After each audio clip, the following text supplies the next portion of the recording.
안녕하세요, 이원재입니다. 관점이 있는 경제 이야기, 이원재 끝내주는 경제. 오늘도 라이브 시작합니다. 7월 23일 화요일 11시 정각입니다. 매일 11시 라이브 시작하고요. 오늘 오프닝을 조금 특별하게 준비해봤습니다. 뉴스토마토의 전현주 기자님 모시고요. 같이 오늘의 가장 핫한 뉴스 전해드리면서 오늘 이 방송을 시작해 보려고 합니다. 먼저 전현주 기자님 어서 오세요. 네, 안녕하세요. 안녕하세요. 저희 방송 처음이시죠? 네, 맞습니다. 그래도 처음이에요. 워낙 뉴스토마토 애청자분들께는 인기가 폭발이신 걸로 알고 있는데 아유, 아침도 감사드립니다. 장악하시고 정치도 하시고 경제도 하시고 이제 네, 점심 코너까지 한번 한번 노려볼까요? 한번 해보시죠. 네, 그럼 오늘 한번 제일 핫한 뉴스가 뭔지 전해주시면서 네. 이 장악을 한번 시작하시죠. 네, 먼저 첫 번째로 준비한 키워드는 바이든이 점 찍은 해리스 대권 행보 시작입니다. 이 바이든 대통령이 민주당 후보를 사퇴한 이후에 이 해리스 부통령이 대선 후보로서의 첫 공개 행보에 나섰는데요. 해리스는 바이든은 역대 어느 대통령보다 훌륭한 업적을 남겼다면서 계속해서 바이든 대통령을 추켜 세우는 모습을 보였습니다. 이 빌 클린턴 전 대통령 부부에 이어서 이 당 중진들이 해리스 부통령을 공개적으로 지지하면서 해리스 중심으로 이제 미국 민주당이 결집하는 모습을 보이고 있는데요. 다만 아직 오바마 전 대통령은 의견을 공개하지 않았고 또 미셸 오바마의 등판론도 솔솔 다시 거론되면서 이 부분을 조금 더 지켜봐야 될 것 같습니다. 해리스가 약하니까 미셸 오바마가 등판해야 된다 이런 의견도 있는 네, 건가요? 맞습니다. 아무래도 그러네요. 이제 그 해리스 부통령이 좀 색깔이 약하다 이런 네네네. 면이 있다 보니까 미셸 오바마가 나와야 되는 거 아니냐 이런 의견도 아직 존재하고 있는 것 같아요. 그래도 저는 깜짝 놀랐어요. 제가 그 바이든 대통령이 사퇴한다고 했던 게 뉴스에 뜬 게 제가 보니까 어제 우리 시각으로 새벽 3시, 네, 미국 맞습니다. 시각으로 이제 일요일 오후 정도 되잖아요. 근데 그 직전까지만 해도 해리스 부통령이 대선 후보가 되면 여러 가지 문제가 발생한다고 여러 뉴스가 많이 있었거든요. 선거 자금 못 물려받는다, 뭐 색깔이 불명확하다, 경쟁력이 없다 그랬는데 처음에는 그 이슈들이 다 있다가 오전 3시부터 한 오전 10시까지 우리 시각으로 한 7, 8시간 가는 사이에 뉴욕타임즈, 워싱턴 포스트에서 계속 거기에 대한 반박 기사를 쓰면서 다 정리를 해주더라고요. 그래서 기금도 다 물려받을 수 있다. 뭐 그리고 그 사이에 돈도 한 사퇴 선언하니까 돈도 너무 많이 모여가지고 뭐 주체할 수가 없을 정도로 선거 자금이 많다. 경쟁력도 있다. 또 해리스가 그동안 뭐 해왔다 이게 계속 나오면서 결집을 하는 분위기더라고요. 네, 결집과 함께 이제 다시 차기 이제 대권 구도를 슬슬 다시 준비하는 모습을 보이더라고요. 그러네. 근데 이 여성 후보잖아요. 사실 미국의 대통령이 여성이 했던 적은 없잖아요. 네네. 최초인데 같은 여성으로서 어떠세요? 좀 호감도가 느껴지세요? 이전에 뭐 바이든, 트럼프 이 구도에 비해서? 상대적으로 아까 말씀해주신 것처럼 회색 후보라는 저도 생각이 들어서 호감도가 덜 갈릴 수도 있는 게 장점이자 단점이라고 볼 수 있을 것 같아요. 분명한 색깔이 없어서 이제 장점이 될 수도 있고 확실한 이제 호감을 얻기에도 좀 부족하지 않나 이런 생각도 듭니다. 아, 그렇군요. 근데 저는 약간 이게 시각이 다를 수도 있는데 해리스가 등장함으로써 그 전에 바이든과 트럼프 사이에 일종의 노익장 경쟁 같은 거죠. 네. 내가 더 경험이 많아. 너는 너무 늙었어. 뭐 이런 경쟁에서 조금 더 선명한 구도로 바뀔 것 같아요. 이게 뭐냐면은 일단 여성이고 유색인종이잖아요. 네. 그러니까 미국에서 여성이고 유색인종이라고 소수자라는 건데 트럼프 후보는 굉장히 좀 어떻게 보면 마초적이고 권위적이고 이런 느낌이 있으니까 딱 거기서 대비가 되고 세대 대비 또 성별 대비도 되고 또 이전에 해리스 후보는 뭐 여성의 임신 중단 권리라든지 이런 페미니스트 이슈를 계속 얘기를 했더라고요. 근데 트럼프 후보는 또 아시다시피 굉장히 그런 부분에서는 보수적인 입장을 갖고 있어서 일종의 이념 대결 구도로 이렇게 갈 것 같은 느낌은 들던데. 그럼 바이든과의 대결보다는 훨씬 더 대결이 가능하다고 보세요? 그렇지, 선명해지는 거죠. 선명하게 어떻게 보면 훨씬 더 다이내믹하게 치고받는 경기가 지금부터 벌어질 것도 같은 생각이 드는 거예요. 그리고 특히 저는 우리 경제방송에서 딱 집중해서 보고 있는 거는 실리콘밸리의 빅테크, 마이크로소프트니 애플이니 뭐 구글이니 이런 기업들 있죠. 이 기업들이 어느 편을 드느냐가 되게 중요한데 어느 대통령이 우리한테 유리하다고 생각하느냐. 그 점이 이제 관전 포인트인 것 같아요. 왜냐하면 예전 같은 경우에는 이 실리콘밸리 부자들은 다 사실 민주당 지지자였어요.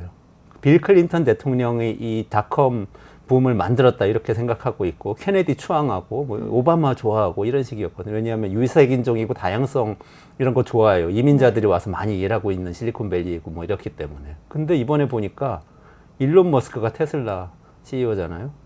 트럼프 지지 선언을 해버렸어요. 네. 그래서 기류가 좀 바뀌는 것 같아서 해리스는 어떻게 되나 이런 생각이 드는 거예요. 해리스는 기업 친화적인가? 아니면 해리스 유색인종이니까 인도계가 많은 실리콘밸리는 인도계인 해리스를 좋아하게 될까? 뭐 이런 고민이 들면서 어떻게 좀 보면 다이내믹하게 재밌어지는 것 같은 느낌이 또 들고요. 다른 의미로 재밌어졌네요. 그렇죠. 미국 대선도.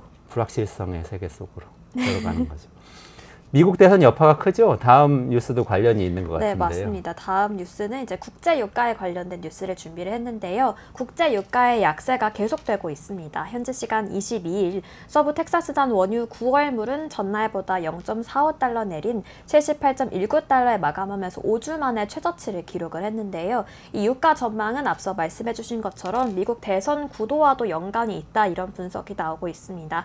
이 바이든 대통령의 대선 후보 사퇴 이후에 트럼프 전 대통령의 대선 승리 가능성이 조금 더 높게 점쳐지면서 이 트럼프 전 대통령은 미국 원유 생산량 증가를 추진할 것으로 예상이 되는데요. 이 여파로 이 전문가들은 유가의 장기적 약세가 이제 계속될 거다 이런 전망을 내놓고 있습니다.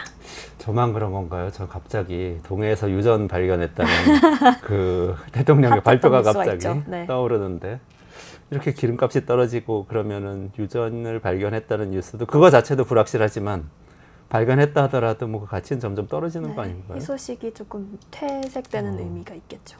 사실은 진짜 이런 얘기 들으면은 되게 좀 씁쓸한 생각도 드는 게 미국 대선이 너무 중요한 거예요, 우리한테. 그렇죠. 트럼프가 당선되냐 아니냐에 따라서 원유를 증산할 거니까 가격이 떨어질 거니 아니냐가 결정되고 유가가 우리 인생, 우리 경제에 얼마나 중요해요. 유가 네. 오르고 내리고에 따라서 기업 수익 팍팍팍 바뀌는데 투표권은 없어요. 씁쓸하죠. 투표권은 우리 대통령은 뽑을 수 있고 미국 대통령은 뽑을 수 없어서 좀 씁쓸한데 어쨌든 또 한편으로는 민주당이 되면 또 민주당은 기후위기에 대해서 적극적으로 대응을 하잖아요. 태양광을 밀잖아요.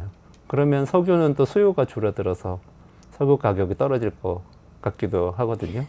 그래서 어떻게 보면 석유라든지 석탄이라든지 이런 화석연료는 점점 이제 과거의 연료가, 네. 과거의 에너지가 돼가고 있다 이런 생각이 점점 들어서 또다시 윤석열 대통령의 그 유전 발견 그 발표가 생각나면서 약간 네, 씁쓸한 생각이 드네요. 맞습니다.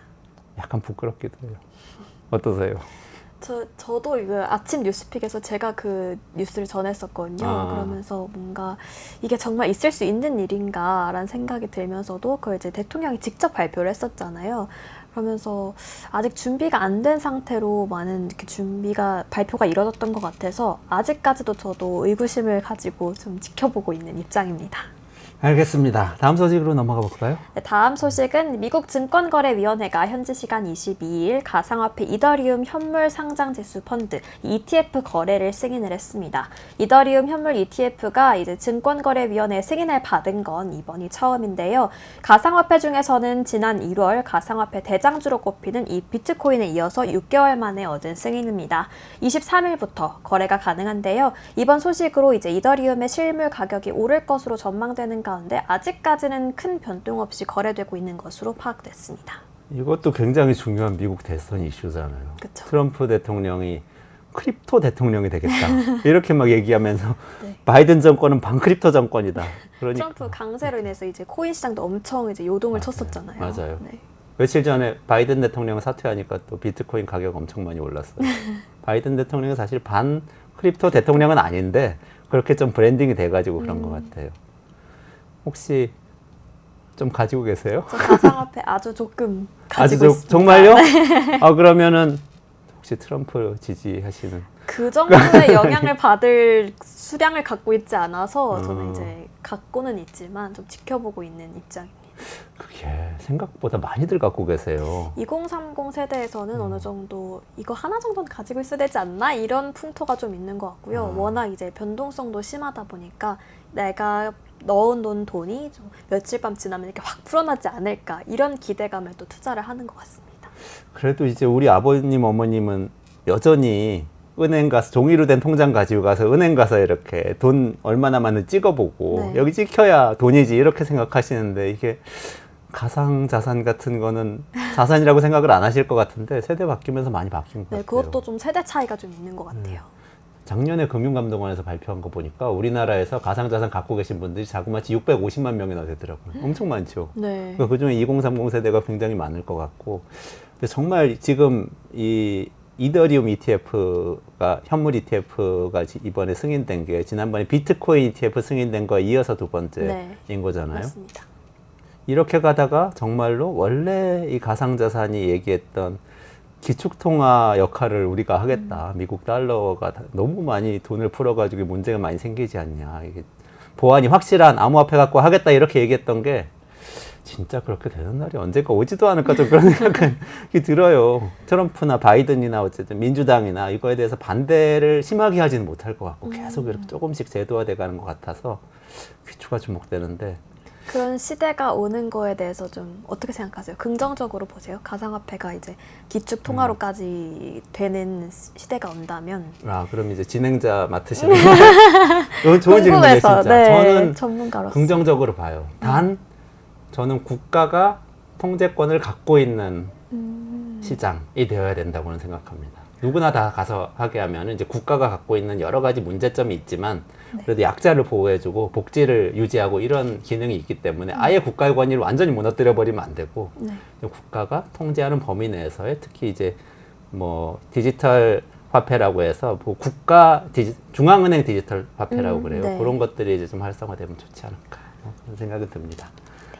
네, 이 얘기는 하면 되게 긴데 하여튼 넘어가 보시죠. 네, 다음 뉴스는 이제 SM 시세조종 카카오 김범수 구속 키워드인데요. SM 엔터테인먼트 인수 과정에서 불거진 이 시세조종 의혹의 정점으로 꼽히는 카카오 창업자 김범수 경영쇄신위원장이 23일 검찰에 구속이 됐습니다.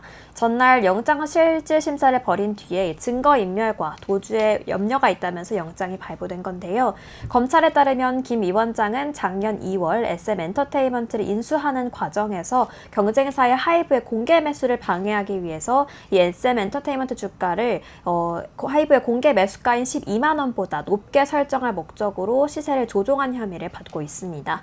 김 위원장의 구속 사실에 오늘 카카오의 주가를 좀 확인해 봤는데 하락 출발해서 현재는 보합권에서 좀 거래되고 있는 모습을 보였습니다. 이게 주가 조작이라고 하니까 좀 무시무시한 범죄 같은 생각이 드는데 사실은 이게 김범수 의장이 자기가 주가를 조작해서 돈을 벌었다는 이런 얘기는 아니잖아요. 네, 맞습니다. 그건 아니고 거죠. 네. 우리가 알고 있는 그 사건이죠. 그러니까 SM 엔터테인먼트를 둘러싼 이수만 네. 창업자와 거기 경영진 사이의 분쟁, 경영권 분쟁 과정에서 벌어진 하이브에 매각하느냐 아니면은 카카오에 매각하느냐. 요거 가지고 양쪽이 의견이 엇갈려서 벌어지는 과정에서 하이브가 공개 매수를 12만 원에 하기로 했는데 그때 시가가 제 기억엔 7만 원대였을 거예요. 그리고 굉장히 비싸게 공개 매수하겠다고 했는데 거기에 대해서 반발한 카카오가 사모펀드하고 같이 들어와가지고 그냥 시장에서 막 사버렸는데 사는 과정에서 가격이 막 올라갔죠. 그래서 12만 원 넘게 돼버리니까 공개 매수에 일반 주주들이 안 팔게 되니까 그러니까 이제 하이브가 손해를 봤다 이런 지금 내용인 것 같아요. 맞습니다. 그죠? 어제도 이제 김범수 카카오 의장은 좀 이 위법성에 대한 걸 인정하지 않는 입장을 좀 내놨더라고요. 그렇군요. 사실은 이제 기업 운영하는 게 우리나라 경영자들이 특히 이제 이런 테크 기업 운영하는 분들이 조금 교도소 담장미를 걷는 것 같다 그런 얘기할 때가 있어요. 약간 애매한 구석이 있는데 어쨌든 쟁점은 두 가지가 있는 것 같아요. 비싸게 샀다고 하는데 얼마에 사면 비싸게 산 것인가. 시장에서 막 가격 오르는 거 그냥 주워 담았다 이렇게 주장할 것 같고 네. 두 번째는 김범수 의장이 지시했는가. 왜냐하면 김범수 의장 개인이 산 건 아니고 카카오와 관련된 것으로 의혹을 받고 있는 사모펀드가 산 거잖아요. 네. 그러면 이제 진짜 김범수 의장이 이걸 지시한 건가. 이런 쟁점이 좀 있겠네요. 네, 이 부분도 좀 두고 볼 문제인 그죠. 것 같습니다. 근데 이거 큰일이에요. 우리나라가 금융 관련된 산업은 규제가 있어가지고 이 모회사의 CEO가 범죄 경력이 있으면 안 되거든요. 근데 카카오는 카카오뱅크가 있어요. 은행이 있기 때문에. 이거 유죄 판결이 혹시 그렇지. 유죄 판결 나면 카카오뱅크는 사업 접어야 돼요. 매각하든지 어떻게 해야 되는. 카카오로서는 굉장히 명운이 달린 일인 것 같습니다. 네, 오늘 전현주 기자하고 같이 이렇게 이 오프닝 시작을 해봤는데 어떠세요? 전현주 기자님 팬분들이 지금 많이 들어오셔가지고 여기 이렇게 반갑게 댓글을 달아주고 계세요. 아침 햇살님, 왕자님 다 오셔서 이현주님 박수도 치시고 해주셨는데 감사합니다. 초대 응해주셔서 정말 감사합니다. 초대해 주셔서 감사합니다. 오늘 여기까지 뜨거운 뉴스 전해드리고 조금만 기다리시면은 김준일 평론가 그리고 장성철 소장하고 같이 정치가 경제다 시간 진행하겠습니다.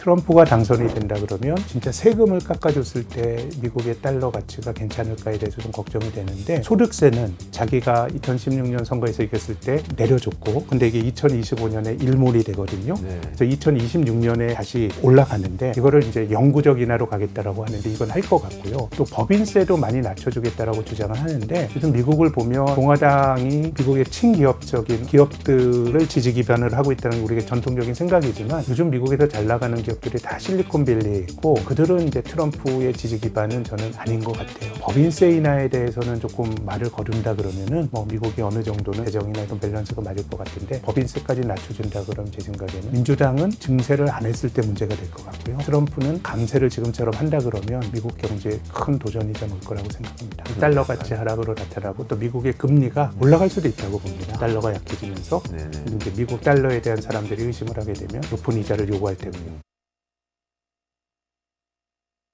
네, 이원재 끝내주는 경제, 정치가 경제다 시간입니다. 정치를 잘 알아야 경제의 흐름을 잘 읽으실 수 있습니다. 그 흐름을 읽는 방법을 알려주실 두 분 모시겠습니다. 장성철 소장님 그리고 김준일 평론가님 어서 오세요. 네, 안녕하세요. 네, 반갑습니다. 잘 몰라요. 아니, 너무 뾰족하시던데요. 아유, 경제 정치 몰라요. 뭐라 확실한 거는 정치 때문에 경제가 망하는 것 같다. 이거는 거의 확실한 것 같아요. 아, 그래요? 예. 그러니까 제가 주식을 좀 투자를 하는데 다른 나라들은 막 신고가를 기록을 하는데 우리나라 주식은 완전 망해버렸어요.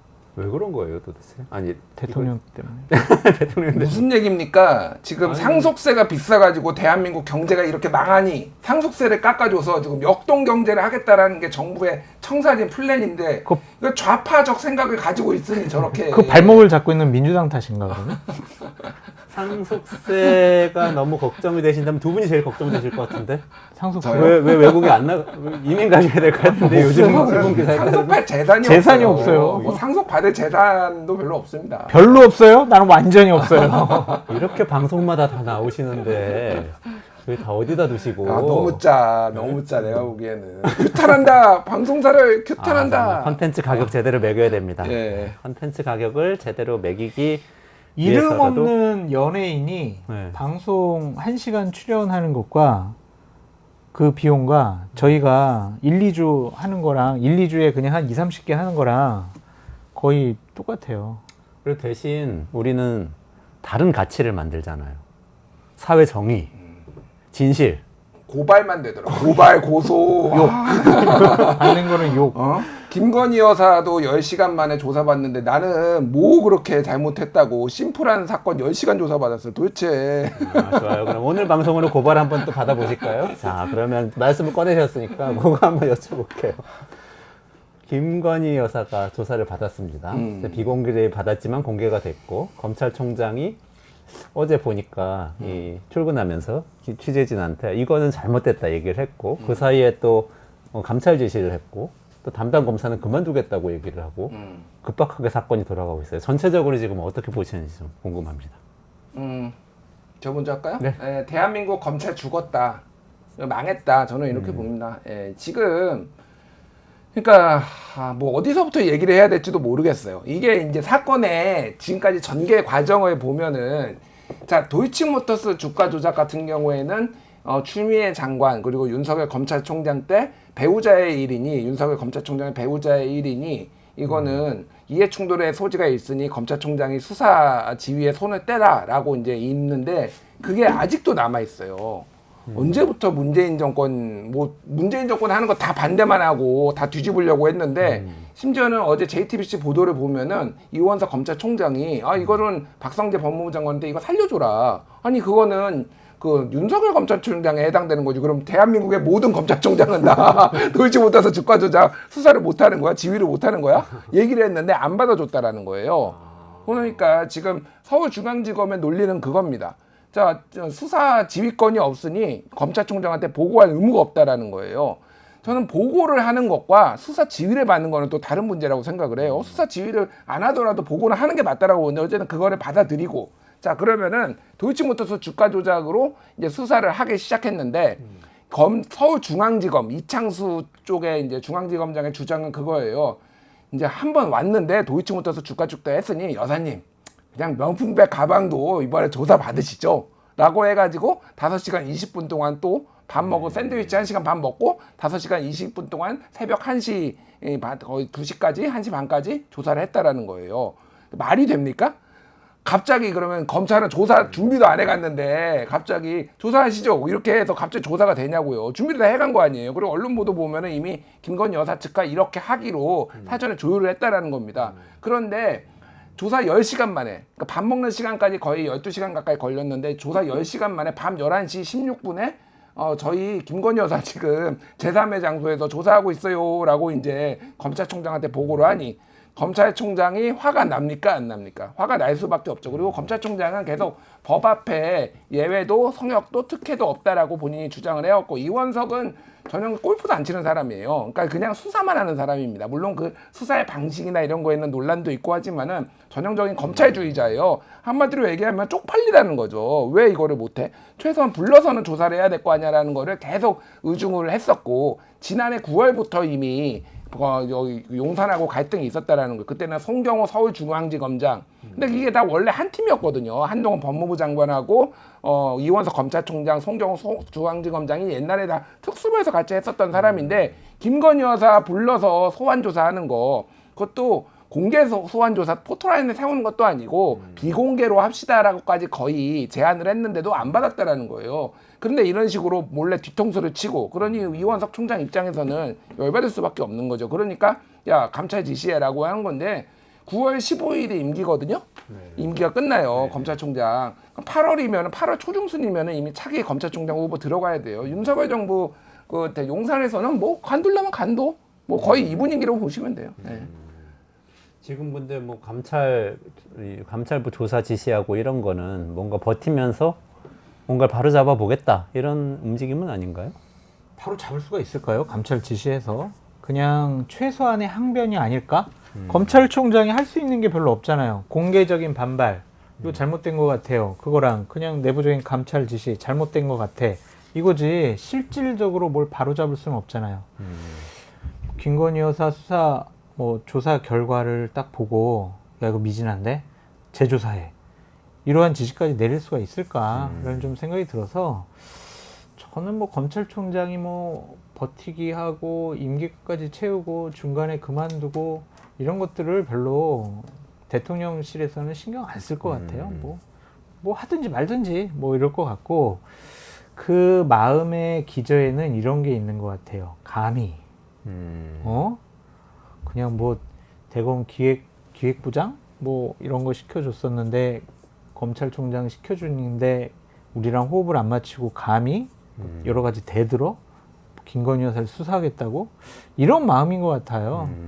그래서 과연 이제 이 정권에 계신 분들이 정의, 공정, 상식, 법 이런 것을 머릿속에 두고 있느냐 왜 김건희 여사한테는 예외를 둬야 되느냐 그런 비판이 앞으로 더 거세질 것 같습니다. 근데 이제 검찰총장이 예전에 윤석열 검찰총장처럼 뭐 결기 있고 의기가 있고 스토리가 있는 분은 아니잖아요.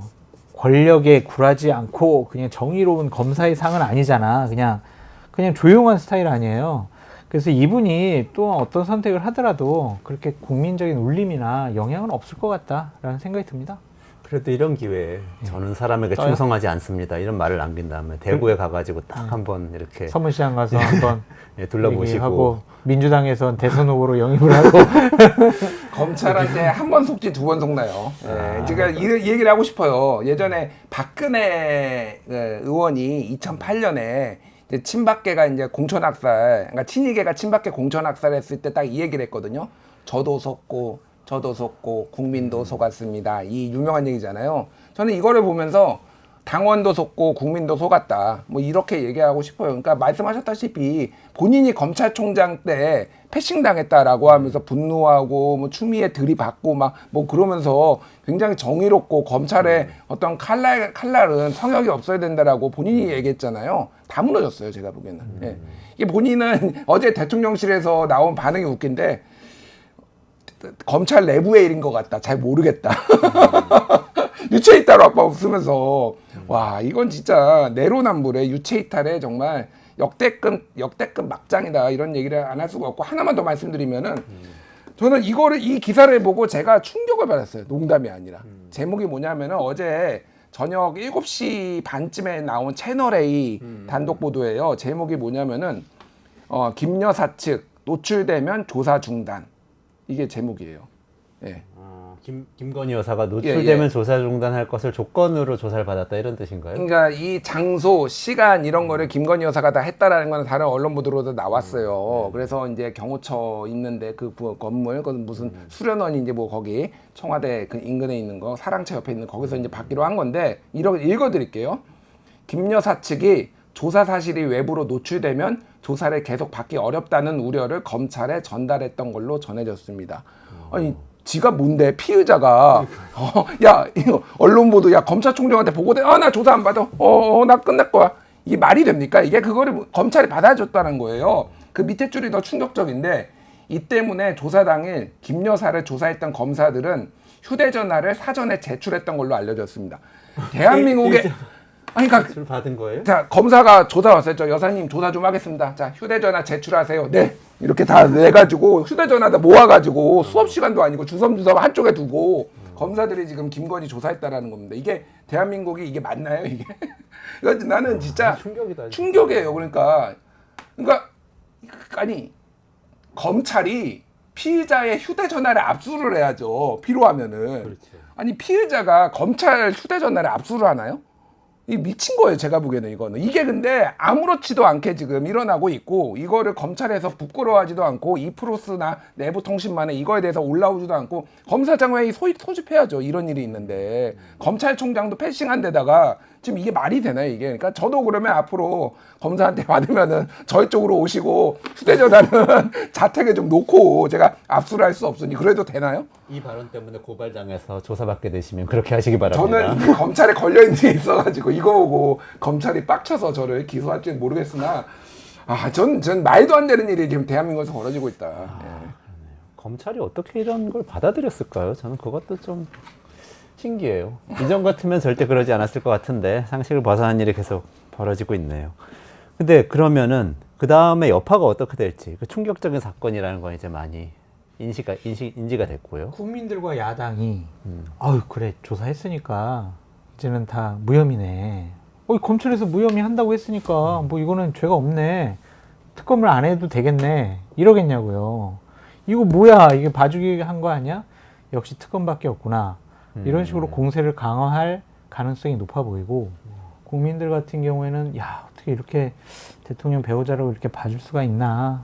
이거 잘못됐다. 그 정권에 대한 분노가 더 높아질 것 같아요. 그래서 저는 기본적으로 윤석열 정권이 공적, 상식, 정의 이것을 캐치프레이즈로 그런 나라 만들겠다고 정권 교체한 거 아니겠어요? 상징을 다 잃어버렸다. 본인들이 집권 명분을 잃어버렸으면요 그 정권은 끝난 거라고 좀 봐요. 이거는 능력 차원을 떠나서 도덕적 윤리적인 문제가 드러나는 거잖아요. 정권을 지탱하기가 어렵다. 국민들로부터 완전히 버림받을 수 있다. 그렇게까지 봐요. 대단히 부적절하고 잘못된 일이 벌어졌다라고 말씀을 드리고 꼭 드리고 싶은 말씀은 김건희 여사가 뭔데 그 김건희 여사 보호하려고 배려하고 특혜 주려고 보수 우파가 완전히 이렇게 망가지는 짓을 하고 있느냐. 국민의힘 뭐 하고 있냐. 이렇게 하면은 그냥 다음번 선거 때 이길 수 있어요? 야, 합리적이고 상식적이고 제대로 정치하는구나. 국민의 후보 찍어야지. 이렇게 하겠냐고요, 국민들이. 그러니까 이게 김건희 여사 편들고 대통령실 입장을 옹호하는 게 과연 국민의힘 의원들이 할 일이냐. 그런 생각이 듭니다. 국민의힘 내부에서도 비판이 이제 나오는 것 같아요. 그 내부가 그냥 어떠한 핵심이라든지 주류라든지 의원이 아니잖아요. 김영우 의원, 김영우 전 의원, 김근식 당협위원장 이런 분들만 이게 뭐에 잘못된 것 같아라고 그러지 다른 분들이 비판하는 거 본 적 있어요? 그게 국민의힘 내부라고 보시면 안 될 것 같고 국민의힘은 그냥 조용히 있거나 뭐 수사했는데 수사했으면 됐지 뭘 그거 좀 왜 그래 이런 것 같아요. 그러니까 얘기를 한 게 국민의힘 내부에서는 이러잖아요. 아이 박희태 국회의장도 제3의 장소에서 조사받았는데 왜 김건희 여사는 왜 안 돼? 이렇게 얘기를 하잖아요. 얼마나 할 말이 없으면은 그때 돈봉투 사건에 연루돼가지고 조사받은 박희태 의장 얘기를 사례를 제시를 하겠냐고요. 본인들도 창피할 거예요.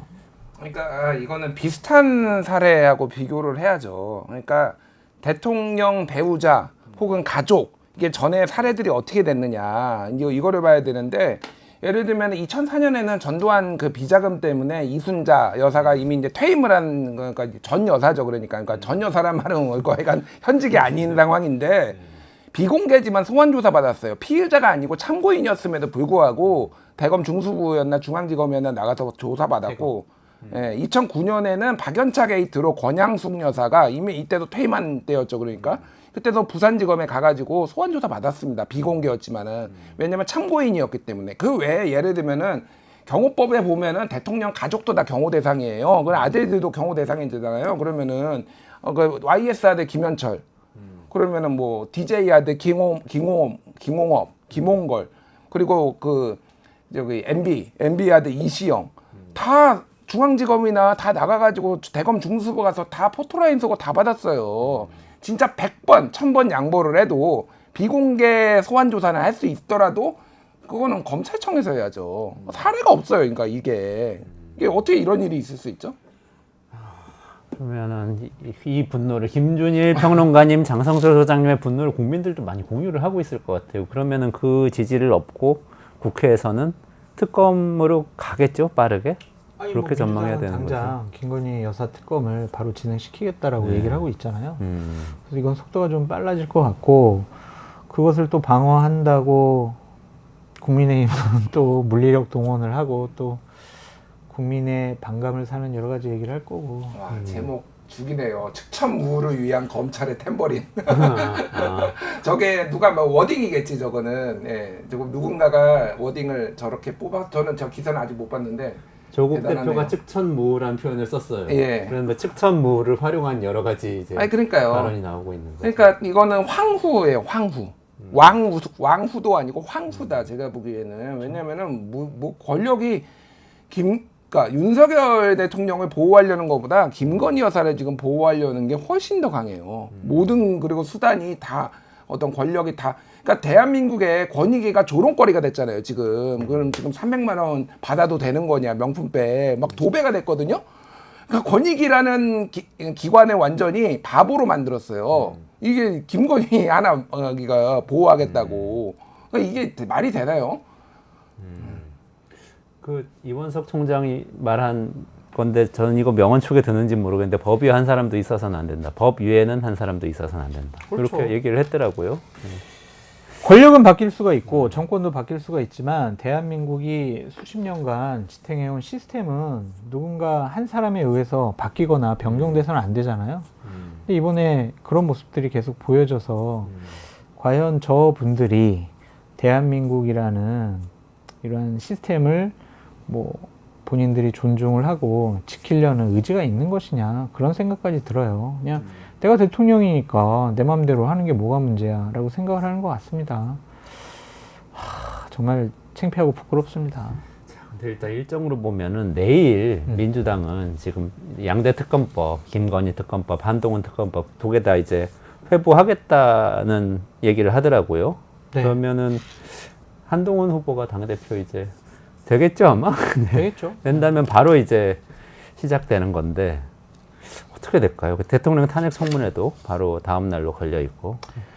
김건희 여사 특검 관련해서는 저는 뭐 검찰에서 제대로 조사 수사가 진행되지 않고 있고 검찰 잘 나가던 검사의 배우자였기 때문에 제대로 수사가 진행이 안 됐기 때문에 특검을 통해 가지고 여러 가지 사실관계를 밝히는 게 맞다고 보여지는데 한동훈 특검을 하는 거는 그냥 여당 당대표를 창피해주기 위한 정쟁의 수단으로 이용하는 것이 아닌가 좀 그런 생각이 들어요. 그러니까 검찰의 수사와 조사가 제대로 진행되지 않으면 그런 조건이 붙어서 특검을 하는 건데 지금 여러 가지로 좀 수사가 진행되는 부분도 있고 뭐 권력형 비리가 아닌 부분도 그냥 사안으로 넣어서 특검을 진행하겠다라는 것은 이게 맞는 것이냐. 특검에 좀 다른 특검들도 좀 가벼워 보일 수가 있다. 좀 그렇게 좀 생각이 듭니다. 김건희 여사 특검은 저는 무조건 가야 된다고 보고요. 지금 나와 있는 것 중에 더 들어가야 되는 것도 몇 개 있다. 저는 이렇게 봅니다. 그래서 뭐 이거는 피할 수가 없는 거고 한동훈 특검은 지금 자녀 입시 비리 경찰에서는 무혐의 종결 처리를 했지만은 이게 도저히 상식적으로 말이 되느냐. 제가 예전에 이거는 팩트체크 기사도 장문의 기사를 썼어요. 그러니까 그냥 이게 표절이에요. 그냥 제가 보기에는 표절입니다. 그 표절기 그거까지 제가 돌려봤어요. 심지어 그래가지고 지금은 다 없어져 있는데 지금은 이제 다 내리거나 학교 갔거든요. 네. 미국에 있는 학교 갔는데 어쨌든 문제가 있어요. 제가 보기에는 이게 이제 그러니까 뭐 저기 조지타운 조국한테 걸었듯이 조지타운데 입시 비리 그러니까 업무방해 이런 걸로 거는 거는 제가 봐도 좀 졸렬한 실수도 있겠지만은 이거를 정말로 아무 문제가 없다라고 얘기를 하는 거는 제가 문제가 있는데 어쨌든 이거가 하나가 있고 또 하나는 윤석열 검찰총장 징계 취소와 관련해서 법무부가 그때 붙었거든요. 1심에서 징계가 타당하다라고 나왔어요. 그런데 항소를 윤석열 대통령이 돼서 항소를 했고 뭐 이런 상황이에요. 그런데 법무부가 이거를 사실상 고의 패소했다. 윤석열 대통령이 된 사람한테 손을 들어줬다. 그때 법무부 장관이 한동훈이었고 이거는 문제가 저는 있다고 봅니다. 물론 글쎄요, 뭐 이제 어디까지 입증을 할 수 있을지는 모르겠으나 이것도 문제가 있고 세 번째는 이제 고발 사주. 이거는 이제 아직 진행 중인데 손중성 검사가 지금 1심에서 이제 유죄가 나왔고 이 부분에 있어서 한동훈 당시 검사가 상당히 깊숙하게 여러 정황 증거들로 좀 있으니까 뭐 수사를 해볼 수도 있겠다라는 건데 여기에 댓글 의혹이 있는 거, 댓글팀 운영 의혹. 근데 이게 저는 이제 여러 가지 좀 고민의 지점이 있는 것 같아요. 저는 뭐 할 수도 있다라고 보는데 정무적으로 이거를 다 했을 때 이제 소위 말해서 이 특검들이 다 동시에 잘 굴러갈 수 있느냐. 그리고 지금은 한동훈 쪽으로부터 균열을 내야 되는 상황인 것 같은데 민주당 쪽에서 보면은 소위 말해서 이탈자를 만들어야 되잖아요. 네네. 108명 중에서. 근데 그거를 한동훈 특검을 운영을 했을 때 그게 잘 될 것이냐. 뭐 이런 정무적인 판단이 좀 있어야 되지 않나 그 생각이 들어요. 네. 지금 상황이 한동훈 후보가 이제 대표가 됐다고 치고 오늘 이제 확정이 되고 그럼 내일부터 이런 일정이 진행되는데 특검이 3개 있는 거죠. 최상병도 있고 김건희 특검 있고 한동훈 특검이 있는데 한동훈 특검 여당에서 반대한다고 치고요. 반대해서 아무도 참여 안 한다고 치고 나머지 2개는 어떻게 할까요? 한동훈 후보가.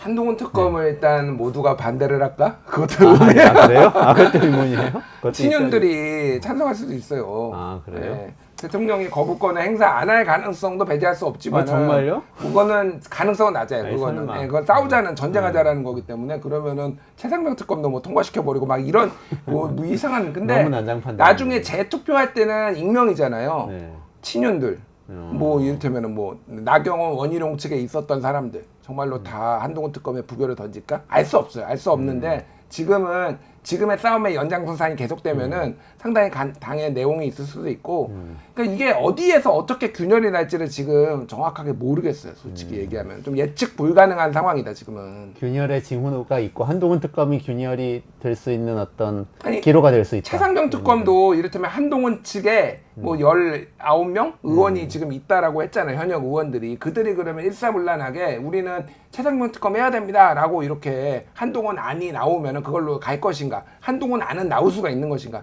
추경호 원내대표가 그 한동훈 안을 만들 수 있을 것인가? 현역이 아니잖아요, 지금. 그러니까 원내대표는 지금 사실상 친윤이라고 봐야 되고 용산의 오더를 받을 가능성이 상당히 높아요. 안 움직일 가능성이 높으니까 이게 당에서부터 이미 시끄러운 일이 벌어질 가능성이 상당히 높아요. 그러니까 이게 예측 불가능성의 영역이다. 제가 보기엔 지금 그렇게 보는 게 맞을 것 같아요. 특검은 권력형 비리를 제대로 검찰이나 경찰이 수사를 안 할 때, 못 할 때, 그럴 때 추진하는 건데, 한동훈 특검 같은 경우는 여권을 분열시키기 위한 정쟁의 수단으로 민주당에 이용하는 거 아니냐, 그런 비판을 좀 받을 수가 있어서 특검 추진의 순수성이 좀 훼손당할 것 같아요. 그래서 이 부분 같이 추진하는 것이 과연 맞을까? 일단은 그냥 발의만 해놓고 좀 계속 검토하고 좀 상황을 지켜볼 것 같다라는 생각도 듭니다. 최상병 특검하고 김건희 특검에 대해서는 한동훈 대표 체제의 국민의힘에서는 어떻게 할까요? 질질 끌 것 같아요. 최상병 특검 같은 경우에는 김건희 특검은 뭐 한동훈 후보가 처음에 당대표 출마할 때부터 나는 반대라고 얘기를 했기 때문에 이거는 당 차원에서는 안 할 것 같고, 최상병 특검은 한동훈 후보는 자체안을 내겠다고 했지만 추경호 원내대표가 그거를 받아들일 가능성이 없어요. 그래서 이거는 그냥 질질 끌게 될 것 같다. 네. 또 야당 발의하면은 여당은 또 반대하고 또 거부권 행사하고 계속 그렇게 될 것 같다라는 생각이 듭니다. 가장 창의적인 댓글이 있어요. 김건희 여사가 차기 대권을 노리는 것도 미셸 계획하고 오바마? 있을 거라는 미셸 오바마처럼. 그런 새로운 미셸 오바마 모델인가요? 이렇게까지 생각할 정도로 지금 좀 문제가 심각한 것 같습니다. 국민의힘의 윤상현 그 대표 후보죠. 이분이 이종호 대표하고 김건희 여사의 관계에 대한 언급을 했어요. 그러면서 최상병 사건 뭐 이렇게 얘기하는데 사실 굉장히 부풀려졌다. 대통령실에 확인해 봤더니 두 분은 지난 10년 사이에 뭐 제대로 만난 적도 없다. 사실 여러 사람 어울려서 잠깐 만나만 본 적이 있는 거지. 뭐 이렇게 얘기를 했는데 이걸 어떻게 해석할 수 있을까? 그럼 대통령실이 아유 저 이종호 사장 회장하고 김건희 여사랑 좀 긴밀히 여러 가지 얘기도 하고 주가 조작에도 여러 가지 또 상의도 하고 논의도 하고 그런 사이예요라고 얘기하겠냐고요.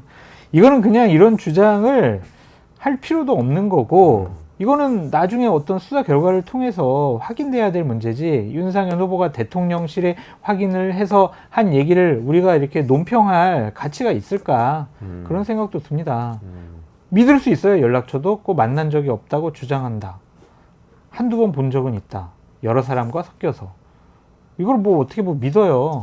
그 사람들 주장하면은 우리가 다 믿어야 돼요. 그리고 지금 그 사람들 주장하는 게 다 이상하잖아요. 깜빡 잊어가지고 그냥 디올백도 안 돌려줬다고 하는데 이걸 우리가 어떻게 믿냐고요. 언급할 가치가 없을 것 같아요. 뭐 수사해보면 알겠죠. 수사해보면 알겠는데, 이종호 씨는 이제 도이치모터스 주가 조작으로 수사받았잖아요. 갔을 때 폰을 다 교체를 했더라고요.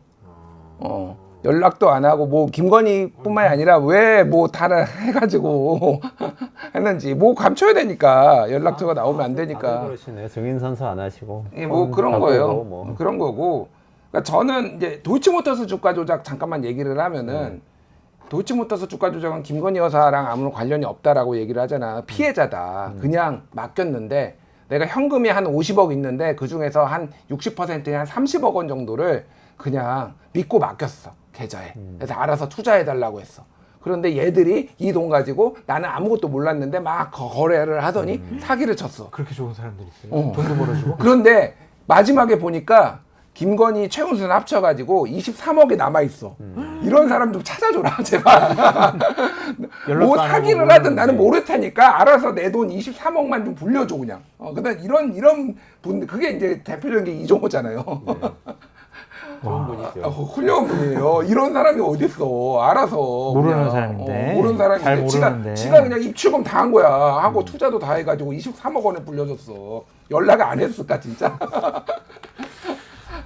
여기까지 정리를 해보자면 어쨌든 3대 특검법이 추진되고 있고, 그 사이에 김건희 여사의 검찰의 비밀리에 조사, 비공개 조사, 어떻게 보면 측천무후 조사, 이게 이 사건이 터졌고, 특검은 힘을 받을 텐데 두 분의 의견 살짝 갈리는데, 양대 특검, 최상병 특검과 김건희 특검은 반드시 필요하다. 이 힘을 받을 것 같다.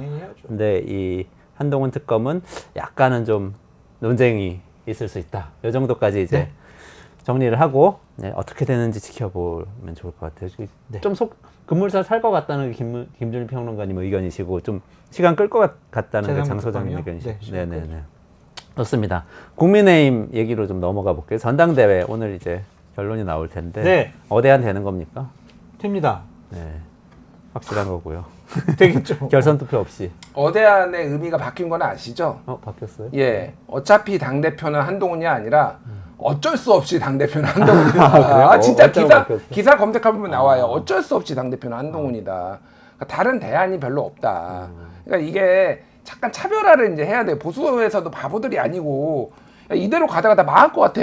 윤석열 이렇게 윤석열 말만 듣다가 김건희 쉴드만 치다가 다 망할 것 같아 하니까 그럼 누구랑 적절히 차별화도 하면서 이재명 뭐 조국이랑 잘 싸울 수 있을까? 뭐 이렇게 보니까 그게 이제 한동훈이 제일 맞는 것 같아. 이렇게 이제 결론을 집단지성이 내린 거예요. 그러니까. 예. 결선 투표 없이 오늘 딱 가능성이 마무리. 높아 보여요. 그렇게 될 가능성이 높아 보이고 뭐 원희룡 후보 측이 제기했던 네거티브나 막판에 나경원 후보를 곤란하게 했던 패스트트랙 공소 취하 이 부분이 당원들의 선택에 그렇게 큰 영향을 끼치지 않은 것 같다라는 생각이고요. 또한 당은 좀 바뀌어야 될 것 같아. 대통령과 원팀 발걸음을 같이 하고 호흡을 같이 하는 사람이 대통령이 당대표가 되면 과연 국민의힘이 국민들로부터 관심을 다시 받을 수 있을까? 지지를 받을 수 있을까? 아닌 것 같아 라고 많은 당원들이 그렇게 생각하는 것 같습니다. 그래서 변화할 수 있는 당대표는 한동훈인 것 같다.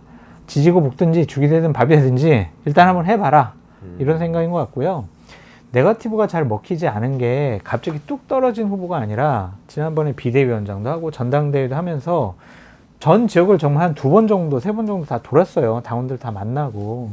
그런 상황에서 갑자기 네거티브, 뭐 대통령을 탄핵할 사람, 배신자, 이게 잘 안 먹히는 것 같아요. 그래서 한동훈 후보가 오늘 되든지 28일 될 거는 같은데 저는 1차에서 끝날 것 같고 되면은 어쨌든 한동훈 후보도 윤석열 대통령 부부와 관계가 오래됐기 때문에 현명하게 잘 대표직을 수행하겠다 그렇게 얘기를 하고 있더라고요. 그래서 막 처음부터 흔들리거나 쫓아내거나 그러기에는 쉬워 보이지 않는다. 당분간은 세력 균형의 휴전 그렇게 좀 예측이 됩니다. 한동훈 대표 혹시 국민의힘 투표권이 있으세요? 저 없어요. 전 당원 아니에요. 아, 당원 아니세요? 이제는 당원 아니시고 있다면 그래도 어쩔 수 없이 한동훈 대표 찍으실 거예요. 저는 투표를 안 할 것 같은데. 할 것 같으세요. 그러니까 저는 이제 뭐 이렇게 예측을 해보자면은 그렇게 평온하게 한동훈 체제가 지속될 것 같지는 않고요. 소위 말해서 이제 쿠데타 모의, 뭐 김옥균 프로젝트 옛날에 나왔잖아요 이름이. 맞아요. 뭐 그런 3회 천하를 끌어낸다. 그렇게까지 아니더라도 소위 말하는 쿠데타 모의가 여기저기 있다가 이게 약간의 누수가 있어가지고 약간 적발되고 윤리위도 가고 뭐 이렇게 좀 어수선하게 될 가능성이 상당히 있고 결국은 이거는 성적표는 선거예요.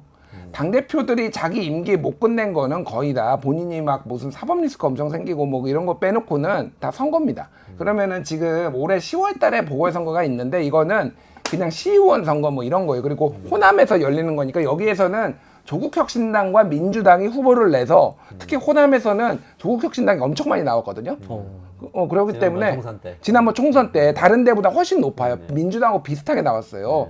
여기에서는 조국혁신당이 본인들이 한번 한번 테스트를 해볼 거예요. 그러니까 우리가 지방선거에 독자적으로 낼 수 있을지. 그러니까 이게 이제 핵심이 될 거고 내년 4월에 선거가 어떻게 되느냐가 제일 중요해요. 거기에서 선거에서 만약에 참패한다라고 하면 한동훈 물러나라고 이제 그 명분이 생기는 거지. 그리고 역대 보궐선거 김기현도 강서구청장 보궐선거하고 날라갔잖아요. 그러니까 그런 식으로 보궐선거 잘 못 치르면은 당대표 몰아낼 이유가 생기고 본인도 그래서 입증을 해야 되는 거예요. 그러니까 내년 4월 보궐선거에. 그러니까 올해 연말에 차별화가 될 것이다. 제가 계속 얘기를 하는 게 올해 연말 되면은 윤석열 정부가 2년 반이 넘어서 하반기로 접어드는 거 하나. 그리고 내년 선거를 위해서는 차별화를 안 할 수가 없어요. 김건희 안고 죽을 건가요? 당이? 그러니까 안 할 수가 없어요. 그러니까 이게 이제 관전 포인트가 될 거예요, 하반기가. 근데 그 차별화 못하게 하려고 한동훈 캐비넷이 열린다. 아니면 캐비넷이 준비돼 있다. 이런 얘기 이준석 의원이 본인 경험담처럼 얘기하면서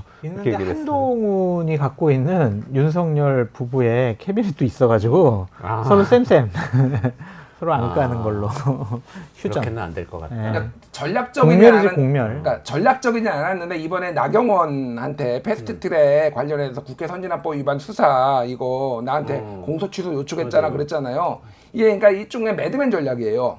나 미치광이 전략. 나 건드리면은 무슨 짓 할지 몰라. 나 건드리기만 해봐.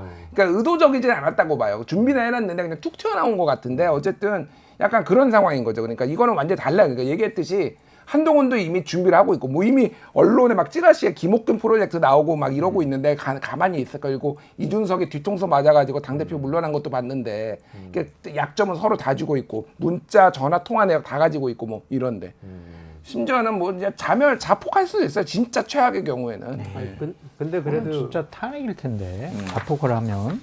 근데 차별화하려고 하는 낌새가 있으면은 대통령이 어떻게든 막으려고 할 거 아닙니까? 어떻게 막을 수 있어요? 근데 한동훈이 바보가 아닌 이상 집권여당 당대표가 대통령하고 막 차별하고 티격태격 갈등 싸우면 당대표직 오래 유지 못하고 본인의 정치 생명도 아슬아슬 할 거다라는 것을 알 거예요. 그래서 좀 설득도 하고 좀 협박하고 압박도 하면서 좀 상황을 좀 끌지 않을까. 그러니까 많은 분들이 예측하는 것처럼 뭐 급속한 갈등 뭐 그러지는 않을 것 같아요. 급변 사태가 일어난다 안 일어난다 지금 두 분은 아니, 그러니까 제가 급변 사태가 지금 일어나는 게 아니라 작은 쿠데타 모의가 이렇게 있겠지만은 다 진압이 될 거고 저는 연말에 봐라. 올해 연말에 봐라. 네, 계속 얘기 드립니다. 연말 보고 내년 4월 결과 이 보궐선거 결과를 보자. 마지막으로 한 말씀씩만. 너무 국민의힘만 우리가 사랑하는 것 같아서 민주당의 전당대회 노관심이에요. 어떻게 노관심. 보세요? 일단 말씀해 주시죠. 최고위원 뭐 당대표는 뭐 90 몇 프로고 이재명 대표가 될 최고위원 거고 선거는 뭐 조금 다르다고 득표율보다 투표율이 어느 정도 될 것이냐 그걸 한번 지켜봤으면 좋겠어요. 투표율이 저조해가지고 한 38% 40%안 되면 야 이거 이재명 대표 정통성이 있을까? 60% 이상 투표를 안 했는데 투표하지 않은 당원들의 마음은 어떤 것인가? 이재명 당대표를 그렇게 호의적으로 생각하지 않는 거 아닌가? 그럼 이재명 대표가 당원들의 전폭적인 지지를 통해서 당대표 되겠다고 보기는 어렵다. 이렇게 평가할 수 있을 것 같고 최고위원들은 뭐 하여튼 이재명 당대표 대통령 만들고 사법적인 리스크로부터 재판 리스크로부터 잘 방어하는 사람을 잘 싸울 수 있는 사람을 당원들이 선택을 하시겠죠. 정봉주 전 의원이 지금 1등하고 있는 거에 대해서는 어떻게 생각하세요? 동정 여론이 있었고 또한 윤석열 정권과 잘 싸울 수 있을 거라는 좀 생각이 들고 또한 인지도가 높기 때문에 당원들이 선택하는 것이 아닌가라는 생각이 들어요. 그러니까 이런 거 보면 옛날에 당대표하고 친하면 뭐 이렇게 당에서 요직을 맡고 이런 문법이 좀 깨진 것 같은 느낌도 들어요. 뭐 원래 근데 최고위원 선거는 약간 그 인지도 싸움이 있어요. 그리고 최근에 이제 누적된 것도 중요하고 최근에 얼마나 눈에 띄느냐가 되게 중요하거든요. 김병주 1등이 정봉주고 동정 여론이 있잖아요. 이번에 공천 날라가서 뭐 그런 것도 있고 2등이 이제 김병주 사성 장군 출신인데 정신 나간 국회의원들 최근에 막 뭐 소리 지르고 그랬죠. 대정부 질문에서. 그리고 이제 국방위에서 굉장히 많은 활약을 했잖아요. 지금 최상병 특검 뭐 등등 해서 3등이 전현희 국민권익위원장부터 해가지고 그냥 탄압받은 서사가 지금 한 1년 동안 쌓여 있어요. 그러니까 최근에 언론 노출이 굉장히 많은 거고 상대적으로 더 가까운 친명이라고 불렸던 강선우 의원이라든지 뭐 김민석 의원이라든지 김민석은 워낙 인지도가 높은 의원이긴 하지 사선 의원이긴 하지만은 뭔가 뭘 했는지 몰라요 사람들이. 그러니까 이거는 정확하게 인지도와 전투력 이거를 이제 본다라고 보면 될 것 같아요. 맞아요. 이거 봐요. 이게 큰일 났어요. 왜? 민주당 얘기 시작하니까 접속자가 막 줄어들고 있어요.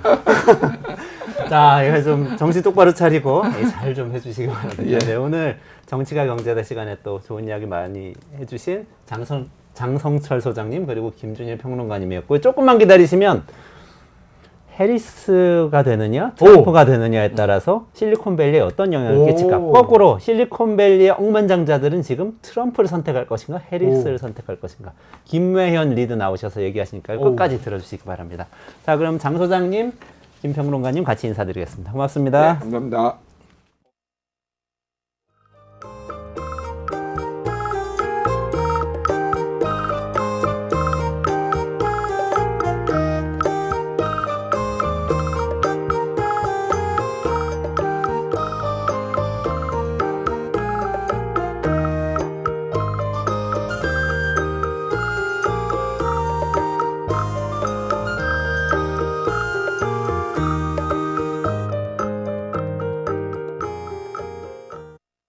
트럼프가 지금 보복관세 60% 때리겠다. 두 가지 때문에 저는 어렵다고 보는데 하나는 애플 효과입니다. 둘이 아직 90% 중국에서 만들어요. 그리고 또 하나는 월마트 이펙트입니다. 월마트에서 파는 물건 47%가 메이드 인 차이나예요. 이게 두 개가 끊어졌을 때 중국이 무지 어려움을 겪는 건 분명하겠지만 문제는 그 전에 미국의 주식시장이 대폭락하는 거죠. 그래서 제가 볼 때는 지금 무역 60% 100% 때리는 것은 정치적인 레토릭이지 실질적으로 안을 들여다 보면 이건 좀 다르다. 트럼프의 집권으로 무역 전쟁에 재시동은 걸지만 이것이 결정적인 건 아니다. 그리고 기술 전쟁에 있어서는 조금 더 가속화될 수 있는 것이 원래 반도체 제재가 우리는 바이든의 전매 특허처럼 보이지만 이미 하웨이 반도체를 제재한 것이 트럼프였어요. 그래서 기술 제재 지적 소유권의 원소유자는 트럼프죠. 그래서 제가 볼 때는 무역 전쟁의 재정화, 기술 전쟁의 강화, 그리고 트럼프 입장에서는 바이든이 했던 걸 절대 그대로 쓰지 않을 거고 플러스 1 하나 더 해가지고 나 이런 거 했어 얘기를 할 건데 제가 볼 때는 금융일 것 같아요. 그래서 아마 미국의 전략은 무역으로 시비 걸고 기술로 목 조르고 그리고 금융으로 돈 털어가는.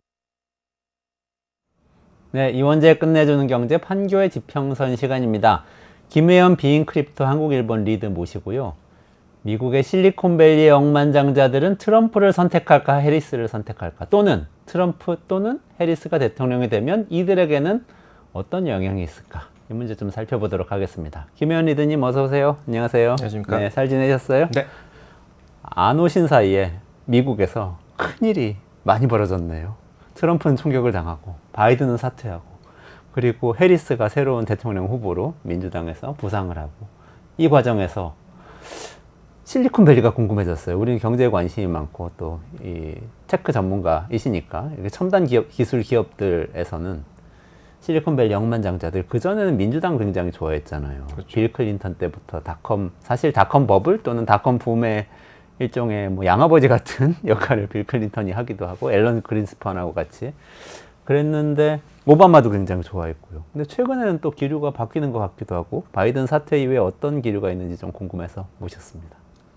네, 실리콘밸리가 아주 중요하죠. 그 미국의 그 시가총액 기준으로 최상위 기업들은 대부분 테크 기업들이죠, 어느덧. 그리고 우리나라 산업과도 매우 밀접한 관계를 갖고 있다 보니까 국내 뭐 투자자들도 그렇고 이제 경제에 관심 있는 분들도 모두 주목하는 산업이 아닐까 싶습니다. 그렇기 때문에 이 미국 대선에서 테크 산업이 실리콘밸리가 어떤 기류로 움직이고 있는지도 좀 면밀히 보는 게 좋을 것 같다는 판단이고요.